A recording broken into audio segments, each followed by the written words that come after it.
Evans from LymeOnline, bringing you the latest news and sport from the Lyme Regis area.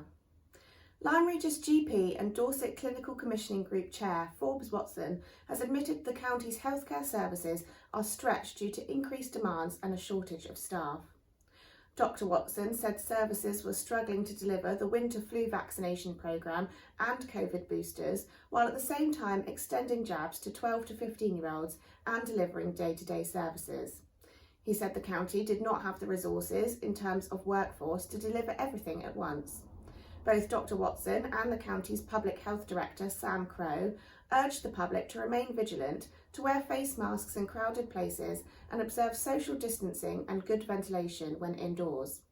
Infection rates in Dorset are still considered high despite a recent drop in case numbers, and hospitals remain under pressure. In the latest figures released last Friday, there were 1,664 cases of COVID-19 in the Dorset Council area and 1,923 in Bournemouth, Christchurch and Poole.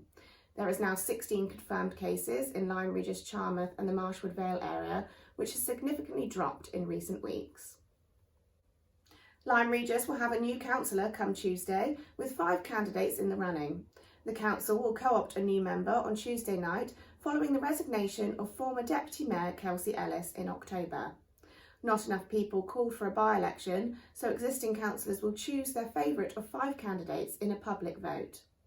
Those standing for co-option include former Mayor of Lyme Regis, Owen Lovell, former Deputy Mayor Steve Miller, along with Caroline Aldridge, Alan Lewis and Mark Shine.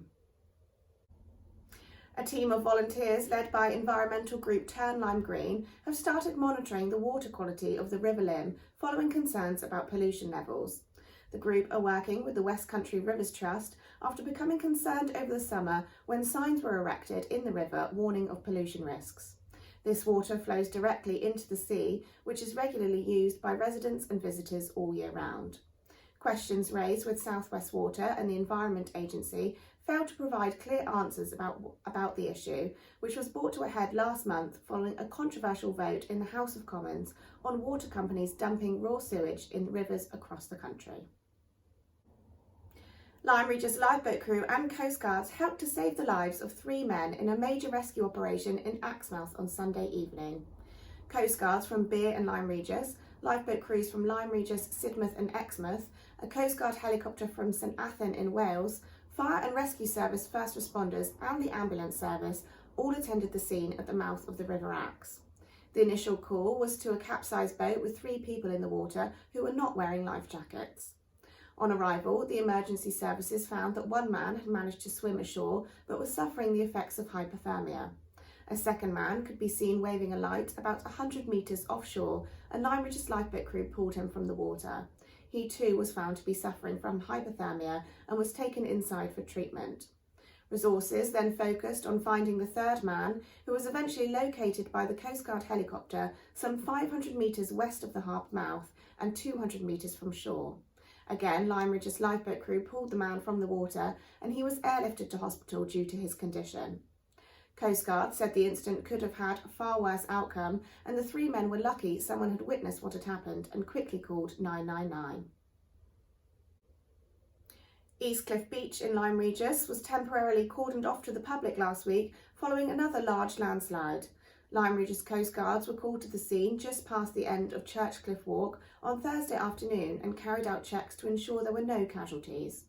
The landslip comes just days after a major cliff fall near West Bay and 3 weeks after a large rockfall at Blackven between Lyme Regis and Charmouth, but keen fossil hunters have still been spotted climbing on the slips.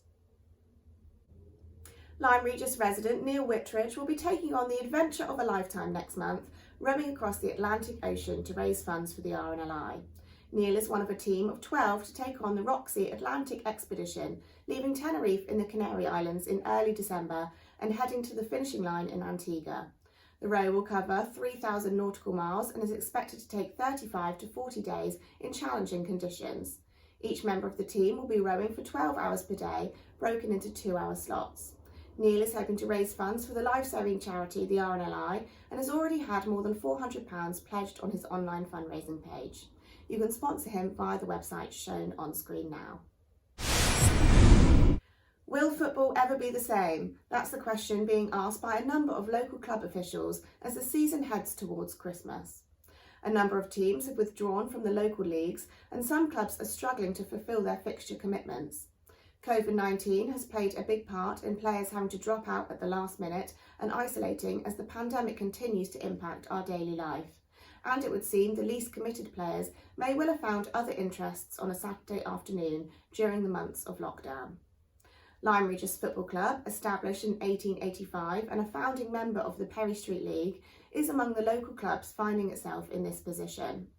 It is one of a few to still field 3 senior sides, at one time running 4 senior teams, a ladies' side and an active youth section. After a good pre-season with a number of new signings, Lyme went into the season full of confidence. The first team played through the pandemic crisis last season, winning the reduced Devon and Exeter League Premier East Division. The Seasiders have signed about 70 players for the current campaign, but like other clubs are struggling to field their 3 teams.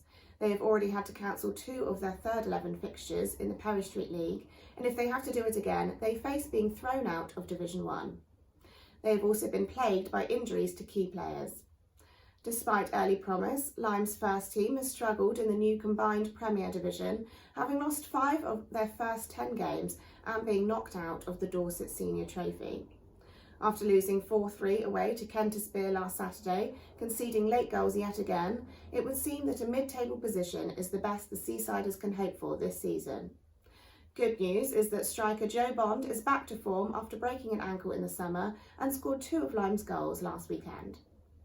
Lyme reserves are enjoying a better season, sitting in 4th place in Devon and Exeter Division 3, but they exited their County Cup competition last weekend, losing 7-1 to Allendale. The first team are without a game tomorrow, whilst the reserves are away to Honiton Town reserves. Lyme Rovers face a tough task at home to 2nd place Forton Rangers. Up Lyme are holding their own in the first season in Division 6 of the Devon and Exeter League, although their reserves have struggled in Division 3 of the Perry Street League, having won just 1 of their first 7 fixtures. One local side which is enjoying an excellent season is the rejuvenated Charmouth, now back in Division 2 of the Perry Street League, having won 6 of their 8 games.